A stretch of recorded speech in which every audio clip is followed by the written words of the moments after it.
오늘의 말씀은 베드로전서 5장 8절에서 11절입니다. 근신하라 깨어라 너희 대적 마귀가 우는 사자같이 두루다니며 삼킬 자를 찾나니 너희는 믿음을 굳건하게 하여 그를 대적하라. 이는 세상에 있는 너희 형제들도 동일한 고난을 당하는 줄 알미라. 모든 은혜의 하나님 곧 그리스도 안에서 너희를 부르사 자기의 영원한 영광에 들어가게 하시니가 잠깐 고난을 당한 너희를 친히 온전하게 하시며 굳건하게 하시며 강하게 하시며 털을 견고하게 하시리라. 권능이 세세 무궁하도록 그에게 있을지어다. 아멘. 아멘. 여러분들은 싸워 보셨습니까? 저는 어릴 적부터 싸우는 게 그렇게 싫었습니다. 왜냐하면 한번 싸우고 나면 그 싸운 것 때문에 계속 마음이 아픈 거예요. 불편하고 또 뭘 먹어도 소화도 안 되고, 게다가 싸우고 나면 싸운 상대와 이 마주치기가 너무 불편합니다. 그래서 싸우면 안 되겠구나, 어릴 적부터 그런 생각을 했습니다. 그 뒤로는 좀 싸우게 될라 치면은 도망을 가요. 제가 이거 싸우겠는데 그러면 제가 도망을 갑니다. 비겁하게 그 자리를 피해버립니다. 그래서 그 뒤로 인간관계나 이런 부분은 그냥 두루두루 안정되게 그렇게 인간관계를 맺었죠. 원수도 없고, 그리고 뭐 저를 싫어하는 사람이 있겠습니다만 뭐 제가 굳이 싫어하거나 뭐 그렇게 하지 않습니다. 원만하게 그렇게 잘 지냈습니다. 그런데 점점 이제 철이 들고 나이가 들다 보니까 그냥 못 넘어가는 일들이 생기더라고요. 그래서 어느 정도는 이제 참견을 하게 됩니다. 물론 그래도 아직까지 싸우는 것은 정말 싫어합니다. 저희 아이들을 키울 때에도 다른 때에는 별로 혼을 내지 않습니다만 이제 둘이 서로 다투고 싸울 때는 지금도 호되게 혼을 냅니다. 말로 싸우던 치고받고 싸우던 싸우는 것은 정말 불편합니다. 그런데 하나님의 말씀을 곳곳에서 보면 하나님은 싸우라고 말씀합니다. 왠지 하나님이 싸움을 권장하는 것 같아요. 디모데전서 6장 12절에도 보면 믿음의 선한 싸움을 싸우라, 영생을 취하라. 이를 위하여 내가 부르심을 받았고 많은 증인 앞에서 선한 증언을 하였도다 그랬어요. 물론 여기서 말하는 싸움은 선한 싸움이래요. 믿음의 선한 싸움.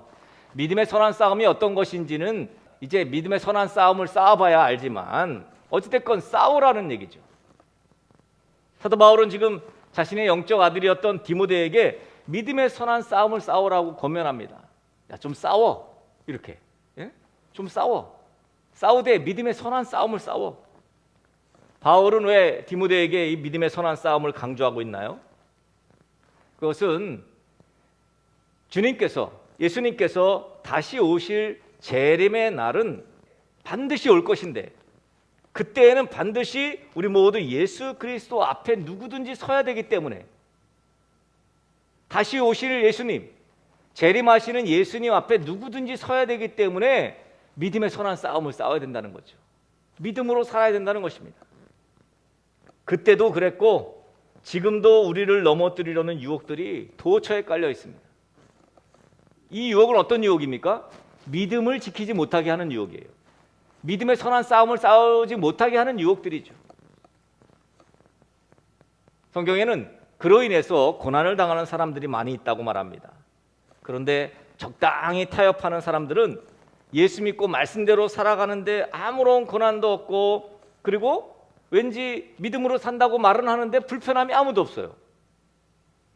여러분, 믿음을 지켜내는 삶은 얼마나 유혹이 많은지 몰라요. 그래서 오늘 말씀처럼 고난이 있습니다. 고난이 없을 수가 없어요. 예를 들면 이른 아침에 예배를 드리러 가야 되는데 어제까지 말이죠, 늦게까지 일을 했단 말이에요. 그런데도 난 하나도 안 피곤해. 감사한 일이죠.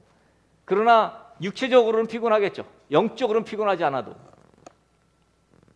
믿음을 지키려 영적 싸움을 마다하지 않는 성도들에겐 늘 우는 사자와 같이 마귀의 유혹이 있다는 것입니다. 여기에서 싸움은 어떤 싸움입니까? 지금 말하는 싸움은 Holy War, 그러니까 성전이죠. 거룩한 싸움이에요. 그냥 뭐 치고받고 싸우는 그런 싸움이 아닙니다. 믿음으로 싸우는 싸움이에요. 예를 들면 하나님을 예배하는 주일 아침에 늘 믿음의 선한 싸움을 싸우게 되죠. 유혹은 어떤 유혹을 합니까? 야, 너 오늘 같은 대목에 일을 해야지. 일요일인데.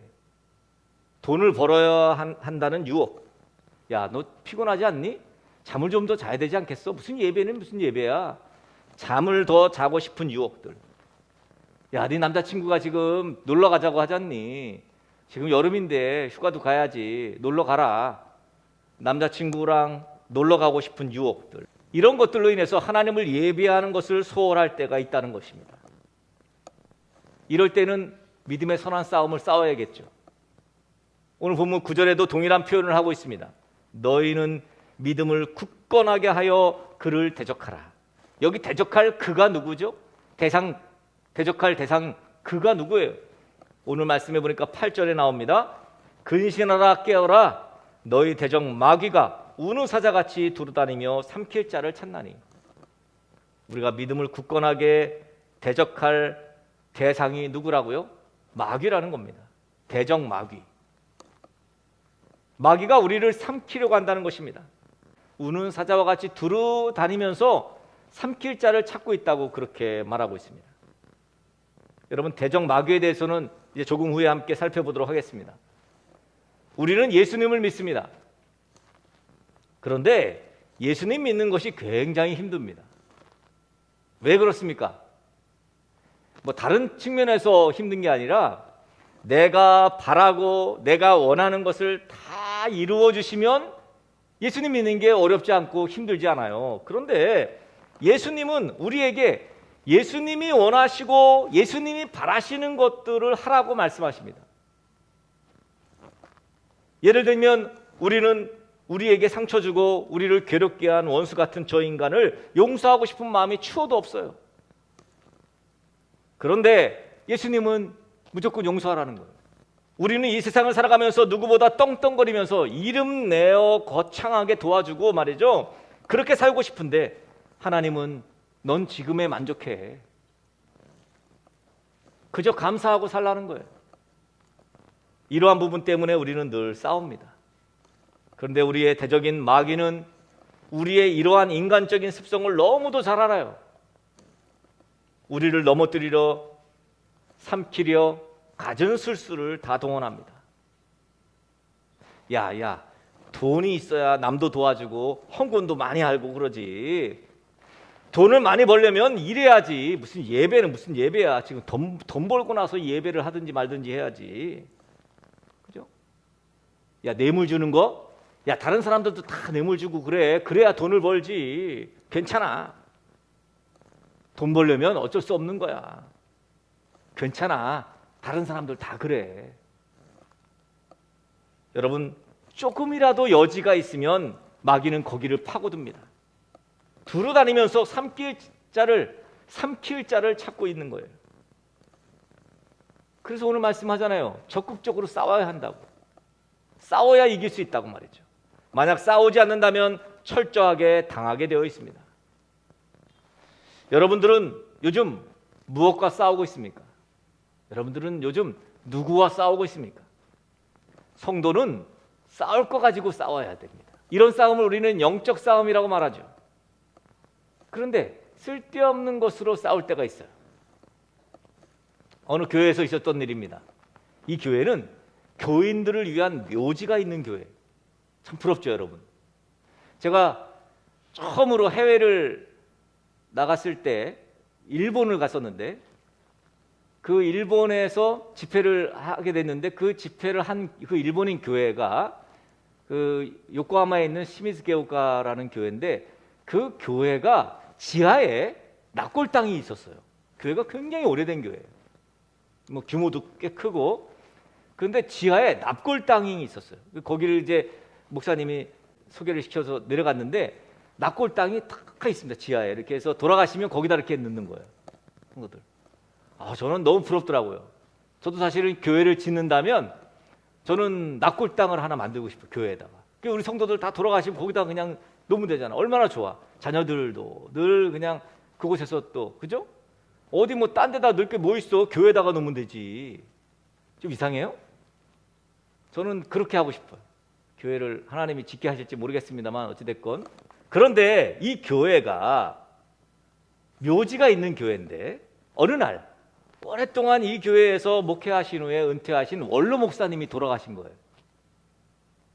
그래가 성도들이 이 원로 목사님 돌아가시니까 얼마나 슬프겠어요.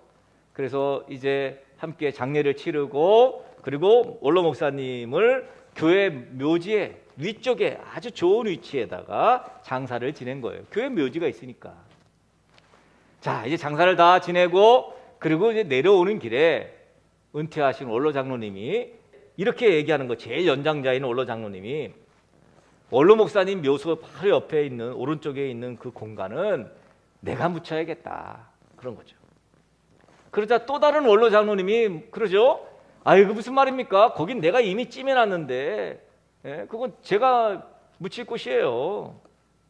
두 원로 장로님의 이 다툼이 생긴 거죠. 이 장지를 두고 티격태격합니다. 담임 목사님에게 원로 장로님들이 와서 자기가 그 땅에 묻혀야 되겠다고 서로 그렇게 싸우죠.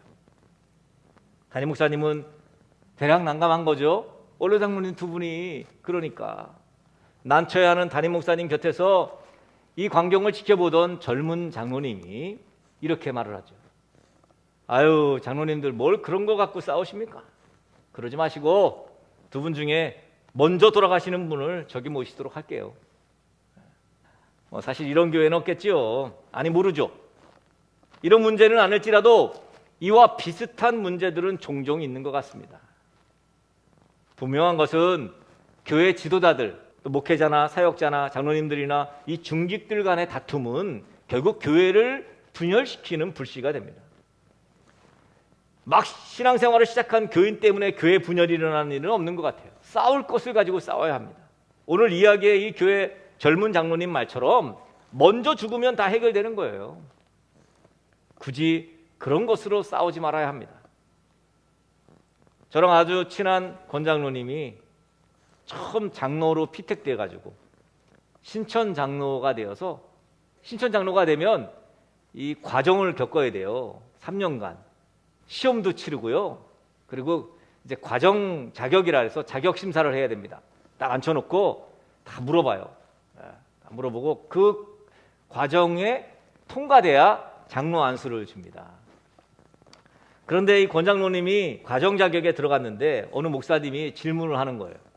장로님, 이제 장로님이 되시는데 혹시 담임 목사님이 하자는 것에 장로님이 동의가 되지 않으면 어떻게 하실 겁니까? 이렇게 묻는 거죠. 담임 목사님이 뭘 하자라는데 장로님이 전혀 동의가 안 돼. 그럼 어떻게 할 겁니까? 이제 그렇게 물은 거죠. 저도 궁금했어요. 장로님이 뭐라고 말했을까? 근데 권 장로님이 이분이 지혜롭잖아요. 이분이 이렇게 대답을 했대요. 만약에 목사님이 예수님이 구원자가 아니라고 하면 저는 싸우겠습니다. 하지만 예수님이 구원자가 아니라고 하지 않는 이상 굳이 싸울 필요는 없다고 생각합니다. 본질과 비본질이 있다는 거죠. 여러분 본질과는 피 터지게 싸워야죠. 예수님이 구원자가 아니라는데 목사가 말이죠 강단에서 예수님이 구원자가 아닙니다. 그러면 당장 여러분들 싸워야지 당연히 그런 거 갖고는. 그러나 여러분 배추김치를 담가야 됩니다. 아닙니다. 깍두기를 담가야 됩니다. 이런 걸로 목숨 걸고 싸울 필요는 없지 않냐는 거죠. 오늘 본문은 베드로는 로마에서 고난받는 교우들에게 특히 이 지도자들에게 마귀와 맞서 싸우라고 지금 권면하고 있습니다. 베드로는 성도들에게 근신하고 깨어있으라고 그렇게 말씀합니다. 왜냐? 우리의 대적 마귀가 우는 사자와 같이 두루다니면서 삼킬 자를 찾고 있기 때문이라고 말하죠. 이 마귀는 결정적으로 베드로의 증언에 따르면 우리의 대적이라는 거예요. 우리의 원수라는 것입니다. 마귀가 우리의 대적이라는 말은 어찌 보면 우리 성도들에겐 참 복된 말씀인 것 같아요. 왜 그렇습니까? 마귀가 우리의 대적이 된 것은 하나님께서 우리를 당신의 자녀를 삼아 주셨기 때문에 자연스럽게 형성된 거거든요. 우리는 원래 아직 예수님 믿지 않는 사람처럼 타락한 인간들은 마귀의 대적이 아니고 마귀와 연합된 관계를 갖고 있는 거예요. 우리도 과거에 그랬어요. 그런데 예수 그리스도를 믿음으로 하나님의 자녀가 됨으로 인해서 이게 마귀와 연합된 관계에서 마귀의 대적이 돼버린 거지. 이건 참 복이에요. 이제 우리는 마귀를 대적으로 그리고 예수님을 우군으로 그렇게 모시게 된 거죠. 그런데 이제 예수 그리스도를 믿음으로 하나님의 자녀가 되어서 하나님 편에 서게 되었는데, 그런데 이 대적인 마귀가 그 하나님 편에 선 우리를 우는 사자와 같이 우리를 삼키려고 우리의 틈을 노린다는 거예요. 사사건건. 여기서 삼킬 자, 삼킬 자 어떤 사람들이죠? 마귀가 삼키려고 하는 자는 어떤 사람들이에요? 틈이 있는 자들이에요. 틈이 있는 자들. 에베소서 4장 26절 27절에 사도 바울이 이렇게 말합니다. 분을 내어도 죄를 짓지 말고 해가 지도록 분을 품지 말고 마귀에게 틈을 주지 말라. 여러분, 우리가 살아가면서 화가 나는 일이 얼마나 많습니까? 그런데 화를 내더라도 죄 짓지 말고, 그리고 그 화를 하루를 넘기지 말라는 거예요. 그 분을 내는 것을 하루를 넘기지 말라고 말합니다. 왜 그렇습니까? 마귀는 우리가 화를 내는 그 틈을 노리기 때문입니다. 마귀가 삼킬 자는 바로 틈이 있는 자를 말합니다. 여러분, 코로나가 얼마나 핑계하기가 좋습니까? 코로나가 얼마나 핑계하기 좋은지 모릅니다. 요즘 전도하기가 쉽지 않습니다. 가뜩이나 복음을 전하지 않는 지금 시대에 예수님 믿는다는 사람들, 코로나를 핑계로 복음을 전하지 않는 것을 그냥 당연시합니다. 저는 개인적으로 이때가 기회라고 생각합니다. 이런 때일수록 복음을 전해야 한다고 생각합니다. 이런 어려운 때에 복음이 필요한 것이죠. 요즘 교회들이 많이 어렵다고 합니다. 우리 교회도 예외는 아닙니다만, 그 이유가 뭘까 곰곰이 생각해 봤어요. 많은 이유가 있겠습니다만 이유 중에 하나가 틈이 생겨서 그래요. 틈이 생겨서.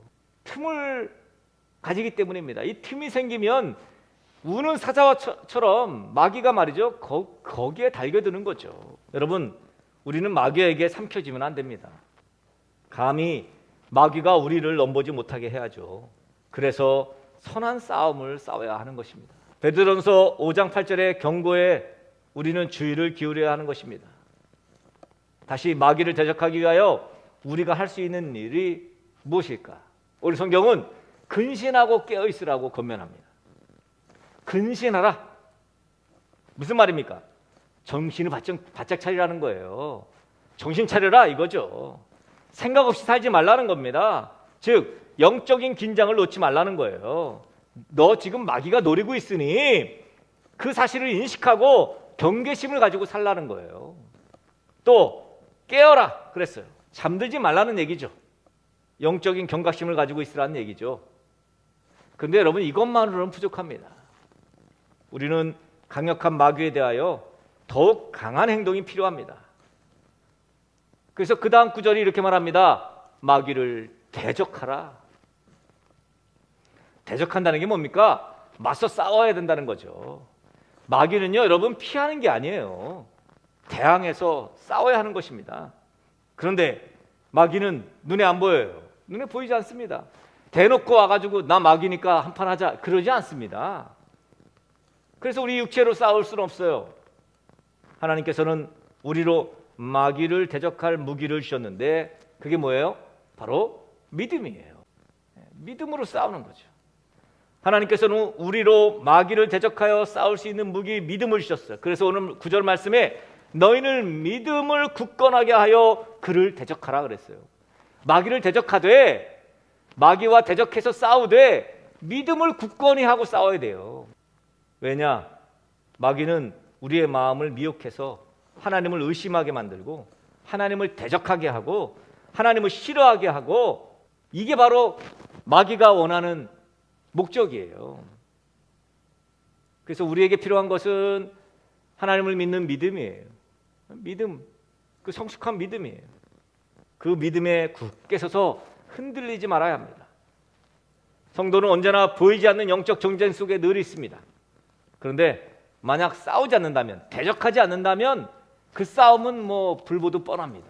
여러분, 대적이 누군지, 그 대적이 어떤 전략을 피고 있는지 우리는 인식해야 돼요. 오늘 성경은 그 부분을 아주 자세하게 말씀해 주고 있습니다. 디모데후서 4장 7절 8절에 보니까 나는 선한 싸움을 싸우고 나의 달려갈 길을 마치고 믿음을 지켰으니 이제 후로는 나를 위하여 의의 면류관이 예배되었으므로 주 곧 의로우신 재판장이 그날에 내게 주실 것이며 내게만 아니라 주의 나타나심을 사모하는 모든 자에게 도니라. 그렇습니다. 선한 싸움을 싸우고 믿음을 지키면 의의 면류관이 예비되어 있어요. 예수 그리스도는 언제나 바르게 심판하시는 의로운 재판장이십니다. 그러나 이 세상은 마귀가 왕노릇하는 것처럼 보이죠. 왜냐? 이 세상을 볼 때 어느 것 하나 공정한 것이 없는 것 같아요. 다 헝클어져 있고 다 삐뚤어져 있습니다. 왠지 믿음을 지키고 공공의 선을 준수하고 그렇게 추구하는 삶이, 그렇게 사는 사람들은 다 손해보는 것 같은 거예요. 그러니까 무슨 얘기입니까? 그냥 믿음을 가지고 공공의 선을 또 믿음으로 주님 기뻐하시는 그런 삶을 사는 사람들은 왠지 손해보는 것 같은 거예요. 남들이 다 저렇게 하는데 뭐, 너도 그렇게 해도 돼. 그런 틈이 생기면요, 거기에 여지없이 들어옵니다. 그래서 마귀의 유혹을 못 이기는 거예요. 그래서 어떨 때는 못 이기는 척 그냥 넘어가죠. 그죠? 영적 싸움에서 지는 거예요. 그러니 무슨 파워가 생기겠습니까? 무슨 능력이 있겠냐고요. 예수 믿는 사람들로서의 어떤 능력이 어디 있어요? 어떻게 빛이 될 수 있습니까? 어떻게 소금이 될 수 있습니까? 여러분, 예수님께서 재림하시고 심판하실 때 모두 다 드러난다는 거예요. 여러분, 잠깐입니다. 길어야 100년이에요. 부디 선한 싸움을 싸우고 믿음을 굳건하게 지켜낸 성도들이 되시기 바랍니다. 이젠 당당히 심판주로 다시 오실 예수님을 믿고 당당히 영적 싸움에 임하세요. 이거 해야 되나 말아야 되나 그렇게 고민하지 마세요. 내가 믿음의 사람이지, 내가 예수님 믿는 사람이지, 내가 등대교회 성도지, 그렇다면 과감히 그 싸움을 싸우셔야 합니다. 그리고 그 싸움에서 승리하셔서 여러분들이 하나님이 기뻐하시는 믿음의 삶을 살고 하나님을 결국은 여러분의 믿음으로 하나님이 기뻐하시는 역사가 우리의 삶에 매일매일 나타나기를 예수 그리스도의 이름으로 간절히 축복합니다.